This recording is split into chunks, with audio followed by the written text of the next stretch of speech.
Tu connais l'intégration par partie. Voici ici un calcul d'intégrale. Donc mon intégrale, c'est ici l'intégrale k. Et je vais la calculer à l'aide d'une double intégration par partie. Alors je te rappelle la formule d'une intégration par partie. Elle dit que si j'ai l'intégrale de a à b d'une fonction u fois une fonction v', eh bien cela revient à prendre le produit u fois v entre a et b et à soustraire l'intégrale de a à b de u' fois v. Alors, allons-y, calculons notre intégrale k. Donc, c'est l'intégrale de 0 à pi sur 3 de x au carré fois sinus de x dx. Donc ici, je vais appeler u cette fonction et ici v'. Alors, je vais poser les choses. U de x, c'est x au carré. V' de x, c'est égal à sinus de x. Donc, à ce moment-là, u' de x, ce sera égal à 2x. Et v de x, une primitive de sinus de x, ça vaudra moins cos de x.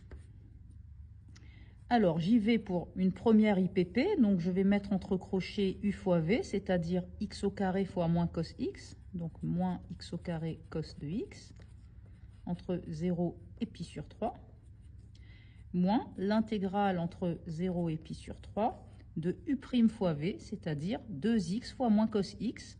Alors le moins, je peux le sortir de l'intégrale, et ici, donc moins, ça fera plus. Et donc, je vais avoir 2x fois cos de x dx. Alors, je peux également ici sortir le 2 de l'intégrale par linéarité. Donc, on y va. Ici, je prends la valeur quand x vaut pi sur 3. Ça va me donner moins pi au carré sur 9 cos pi sur 3. Moins la valeur en 0, donc ça me fera plus 0. Plus 2 fois l'intégrale de 0 à pi sur 3 de x fois cos de x dx. Je vais donc avoir moins pi au carré sur 9 fois le cosinus de pi sur 3 qui vaut 1/2, plus 2 fois, et là, je vais appliquer une deuxième fois une intégration par partie pour calculer cette intégrale. Donc je vais noter u cette fonction, v' celle-ci. Donc je vais poser les choses, u de x égale x, v' de x égale cosinus de x. À ce moment-là, u' de x vaudra 1, et v de x, une primitive de cos de x, ce sera sinus de x. Donc j'y vais, donc ça me fait entre crochets u fois v, c'est-à-dire x fois sinus de x